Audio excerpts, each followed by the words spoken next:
Smoking is like a disease. It is slowly killing you. In fact, 1 in every 5 deaths in the United States can be linked to cigarette smoking. Have you ever wondered why? You might have been told that smoking is bad for you and that you should never do it. You might have even seen the packaging yourself displaying the message that smoking kills. 99% of smokers choose to ignore this warning thinking that it's a lie or a hoax, but it's not. This is probably the only time you can judge a book by its cover and be accurate. Smoking is one of the most detrimental habits, but do you truly know the reason why it is harmful to your body? That is the answer this video will provide for you today, alongside telling you the ways you can truly quit smoking once and for all. At this point, I'm sure you're aware that cigarettes are harmful. But what exactly in them is so toxic for your body? Well, a cigarette can be broken down into 3 parts. The first and main part of the cigarette is the tobacco. This tobacco is where the chemical called nicotine can be found, which is an addictive substance. The tobacco's dried and processed leaves are the main ingredients of a cigarette. But if you had to hazard a guess, which country would you say is the biggest exporter of tobacco? I was surprised when I found out that it's China. I guess when they say everything is made in China, they're not lying. As I said, the tobacco is the main part of the cigarette, but ultimately what it is dried leaves. It needs to be held in place. This leads me to the second part of the cigarette, the rolling paper. The rolling paper is the outer case of the cigarette and helps to hold the tobacco in place. Having dried leaves by themselves would be pretty useless to a smoker, so this paper is designed to ensure that it burns at a consistent rate, which is what permits the smoker to inhale the tobacco smoke. And finally, you have the cigarette filter. This is usually at the end opposite to where the smoker lights the cigarette and is made of cellulose acetate. The filter is made to reduce the concentration of the level of tar and other harmful substances that the smoker inhales. The key word here is reduce, because while filters can reduce the levels at which the substances are inhaled, it is still worth noting that no amount of filters is going to make smoking safe. Smoking is still harmful and slowly killing you. Now that I have told you what a cigarette is made of, you might be wondering, what actually happens to your body when you smoke? Well, the main issue with cigarettes is that they're addictive. It's due to the nicotine found in the tobacco, which I briefly mentioned earlier. After tobacco smoke is inhaled, the nicotine reaches its peak level in the bloodstream and enters the brain to deliver a euphoric sensation to the smoker, which is desirable and addictive. If the brain is repeatedly exposed to this feeling given by nicotine, it ends up becoming desensitized. So much so that more and more nicotine is needed just to hit that feeling of pleasure.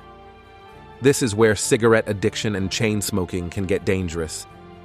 Additionally, as the nicotine and other harmful substances in tobacco burn, they release nearly 7,000 chemicals in your body, which enter your lungs and eventually enter your bloodstream.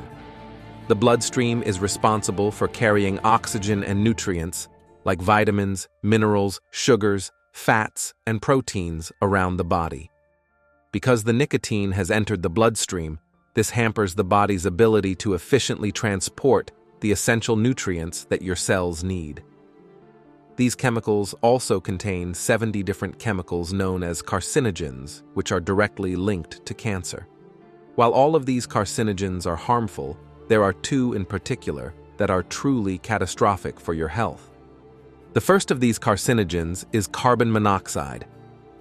I'm sure most of you have heard of carbon dioxide, which is a natural gas required for plant and animal life.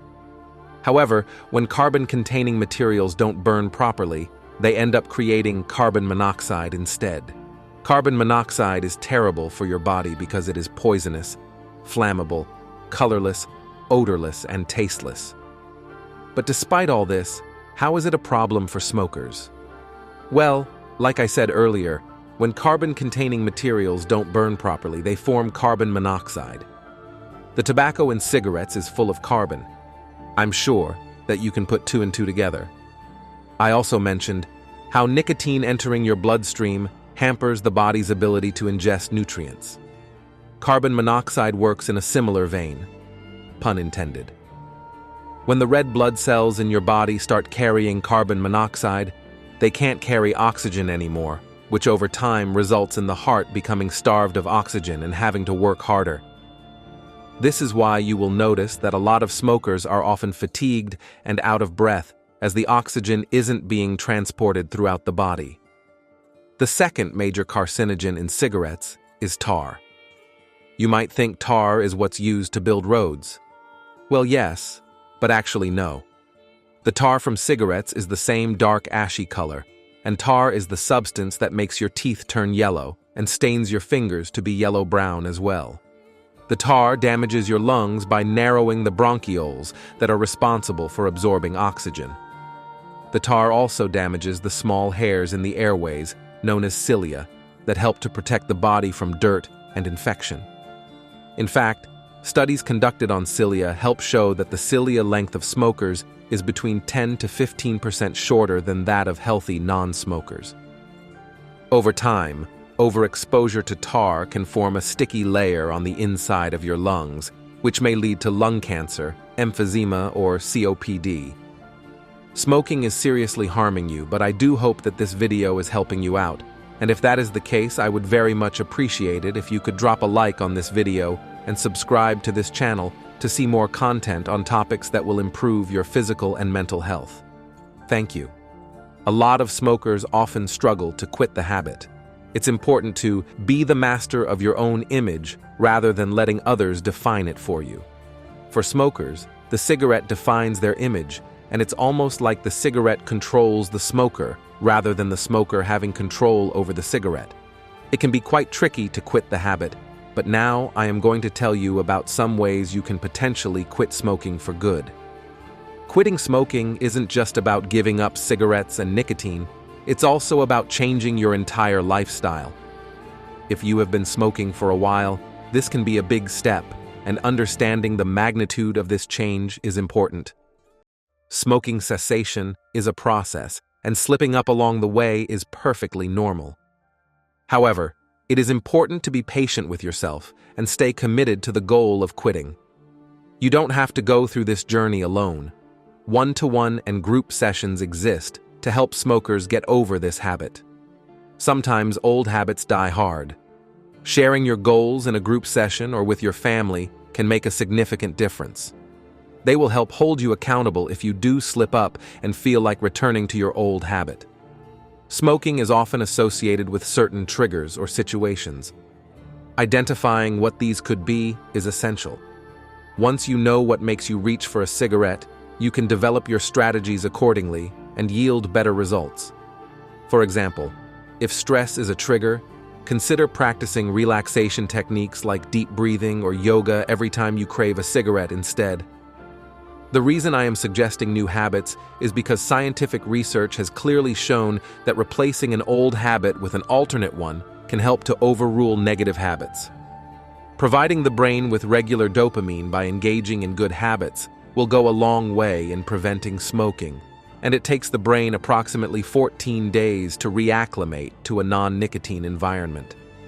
Having said that, it is very important to ensure that you're not just replacing your old bad habit of smoking with another bad habit. Research shows that it is very easy to procrastinate when you're trying to quit smoking, so be careful that you aren't doing that. While smoking is a literal disease that is ruining your body, procrastination is a mental disease affecting your brain, which can have a severe impact over time. Do you know how procrastination is slowly killing you? To learn more about this, press here on the screen to watch.